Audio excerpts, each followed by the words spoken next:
দেখুন, প্রধানমন্ত্রী তো সমস্ত কথা উল্লেখ করেন না। প্রধানমন্ত্রীর যে অ্যাপ্রোচটা সেটা হোলিস্টিক।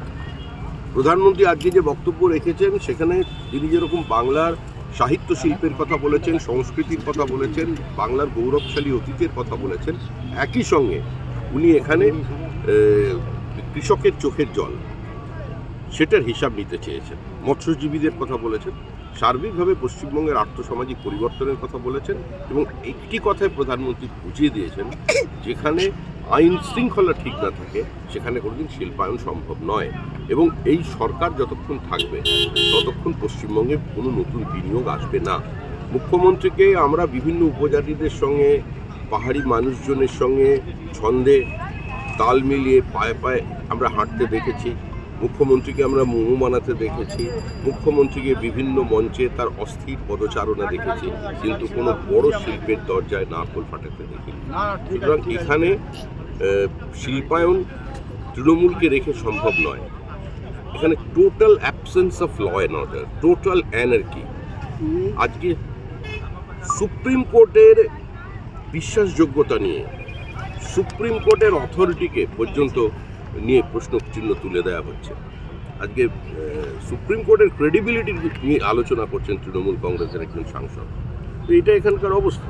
আর আপনি হাওড়ার বা হুগলির উত্তর 24 পরগনার যে কোনো আদালতে চলে যান, যে lower judiciary is under threat, যেখানে বিচারপতির পক্ষে ঢুকে তাকে ম্যানহ্যান্ডেল করা হচ্ছে, যেখানে বিচারপতিদের বাড়ির দরজায় পোস্টার লাগিয়ে দেওয়া হচ্ছে তৃণমূলের পক্ষ থেকে, যেখানে শুনানি চলাকালীন আইনমন্ত্রীর নেতৃত্বে সমস্ত আইনজীবীরা ঢুকে পড়ে বিচার ব্যবস্থাকে ভণ্ডুল করে দেওয়ার চেষ্টা করছে। তো সেই জায়গায় কোনো শিল্প আসে? আমার এখানে প্রশ্ন যে এই কথাগুলো তো অন্য জায়গাতেও বলা যেত, মানে সিঙ্গুরের জমিকে যখন আপনারা বেঁচেছিলেন তার তো একটা পারপাস রয়েছে। আমার এখানে প্রশ্ন যে দুটো পয়েন্ট, এক হচ্ছে রাজনাথ সিংরা সেই সময় সিঙ্গুর নিয়ে মমতা বন্দ্যোপাধ্যায়ের যে আন্দোলন, সেই আন্দোলন মঞ্চে এসেছিলেন। দুই হচ্ছে এই যে কৃষকদের আবেগের সঙ্গে সেই সময় গোটা দেশেই আমরা দেখেছি সিঙ্গুর চর্চিত। এই দুটো জিনিস মাথায় রেখেই কি সরাসরি সিঙ্গুর নিয়ে কোনো মন্তব্য থেকে বিরত থাকা হলো? না না, কখনোই কোনো বিরত থাকা না। মুখ্যমন্ত্রীর বার্তা অত্যন্ত স্পষ্ট। ঘটনা কি ঘটেছিল, আমরা একটু আগে আমাদের গ্রেপ্তার করা হয়েছিল, আমিও ছিলাম রাজনাথজির সঙ্গে। যেভাবে সিঙ্গুরে জমি অধিগ্রহণ চলছিল, যে পদ্ধতিতে, আমরা তার বিরোধী ছিলাম। আমাদের প্রথমে যখন এখানে একটা আন্দোলন শুরু হয়, সেখানে একজন তৃণমূল কংগ্রেসের স্থানীয় কর্মী ছিলেন এবং একজন বিজেপির পঞ্চায়েত সমিতি পঞ্চায়েতের সদস্য ছিলেন। তো সুতরাং তখন আন্দোলন এখানে শুরু হয়।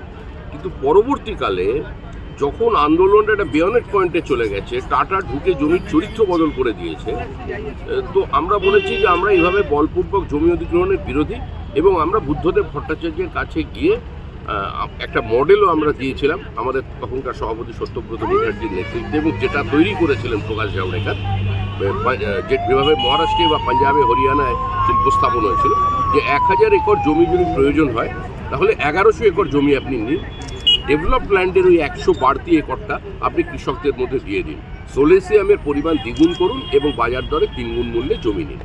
এটা আমাদের অবস্থান ছিল এবং আমাদের অবস্থান তো আজকেও তাই আছে। কিন্তু যখন জমির চরিত্র বদলে গেছে, যখন যে জমিতে চাষ সম্ভব নয়, সেখানে যদি কোনো রাজ্যের মুখ্যমন্ত্রী দাঁড়িয়ে ভিক্টরি সাইন দেখান, সেখানে যদি আবির খেলা হয়, সেখানে শিল্প তাড়িয়ে যদি উচ্ছ্বাস হয়, মিছিল হয়, তাহলে তার পরিণতি এটা হবে। আর আপনি তো সিঙ্গুরেরই মেয়ে, আপনি দেখুন এখানে যত সর্ষে ছড়িয়েছিল, আপনি দেখুন আপনার প্রতিবেশীরা চোখে সর্ষে ফুল দেখেছে, কিন্তু সর্ষে চাষ হতে দেখেনি। হচ্ছে শিল্পের বদ্ধভূমি। এখানে শিল্প সম্ভাবনাকে খুন করা হয়েছে, আর তারপর থেকে পশ্চিমবঙ্গে কোনো বড় শিল্প আসেনি। 3600-র বেশি বড় কোম্পানি তাদের হেড অফিসকে এখান থেকে সরিয়ে নিয়ে গেছে। মুখ্যমন্ত্রী বিজিবিএসের মঞ্চে যারা থাকেন, তাদের গত 9 বছরের ব্যালেন্স শিটে দেখা যাচ্ছে তারা বিনিয়োগ করছেন পশ্চিমবঙ্গের বাইরে। পশ্চিমবঙ্গ থেকে মেধা চলে যাচ্ছে, ছাত্র চলে যাচ্ছে, শ্রমিক চলে যাচ্ছে, কৃষক চলে যাচ্ছে, শিল্পপতিরা চলে যাচ্ছে। আমাদের সব কিছু আছে। প্রধানমন্ত্রী বলেছেন আমাদের এত বড় সমুদ্র তট আছে, আমাদের নদী আছে, আমাদের মেধা আছে, আমাদের টাকা আছে, আমাদের ভৌগোলিক একটা অবস্থানগত সুবিধা আছে, টোপোগ্রাফিক্যাল অ্যাডভান্টেজ। তো সেখানে তো শিল্প আসবেই। একদিন তো বাংলার শিল্পর জন্য বিখ্যাত ছিল, বাইরের রাজ্য থেকে মানুষ এখানে কাজের খোঁজে আসছে, আর আজকে আমাদের রাজ্য থেকে মানুষ বাইরে চলে যাচ্ছে। এই অবস্থার পরিবর্তন, শ্রমিকদা কালকেও দেখি এই অবস্থার পরিবর্তনের একমাত্র পথ হচ্ছে ভারী শক্তি।